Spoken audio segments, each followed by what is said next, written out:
Away from the euphoria that engulfs the Namibian nation every time the brave warriors take to the field, there is the grand display of impenetrable unity among Namibians.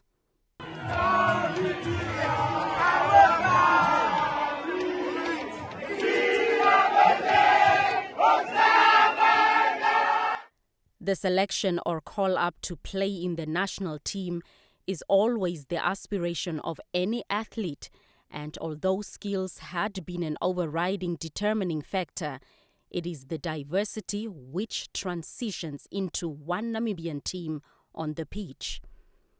This has helped Namibians to forego the wounds of a racially and tribally divided society which they were subjected to under colonialism. Sociologists are of the view that although it will take a lot more to undo the mental damage caused by segregation, the brave warriors' participation and progress in AFCON can be a guiding manual. And I think it also points to something else, which is that when we have a common enemy, and I'm not using enemy in a negative sense, but enemy as if we have a competitor, yes, we seem to really come together. And you didn't really hear these things of, us and them. So I think we can use that kind of example to think about how we are, how euphoric we are right now because of brave warriors' participation at AFCON. So now we, as Namibians, competing with other countries. So now we are somewhat all of a sudden the same people, same nation. And I just hope that once the competition is over, we won't retreat in our little corners of being an Awambo, a Herero, and the like.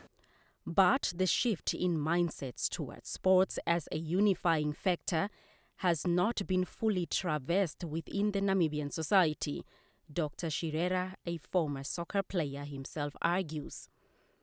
This is influenced by the fact that soccer and many other codes are treated as hobbies rather than a career. I think generally it also has got to do with how we look at sport in this country. It's as if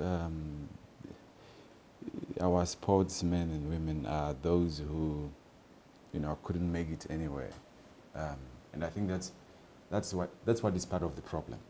So our sports codes are not really adequately professionalized.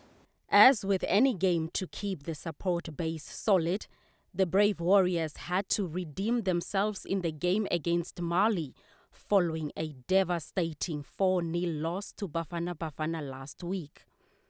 Commentators attributed the loss mostly to missed opportunities and ill-prepared psychology of the warriors. Judging from the fact that most of our players who are now at AFCON perhaps didn't have a lot of time to play domestically like other countries, and the kind of show that they are putting in is unbelievable. Now just imagine had there been a functioning domestic league, and also these things of our team, playing their home games in other countries. It again shows how we underinvest in our sports code. Namibia is set to take on its northern neighbor Angola on Saturday in the round of 16, the first ever appearance of the team in the second round of AFCON. Victory for the Brave Warriors in the Buake Stadium encounter will set up a mouth-watering quarter-final clash with the winner of the second round encounter between Nigeria and Cameroon. Blanche Correses, NBC News, Windhoek.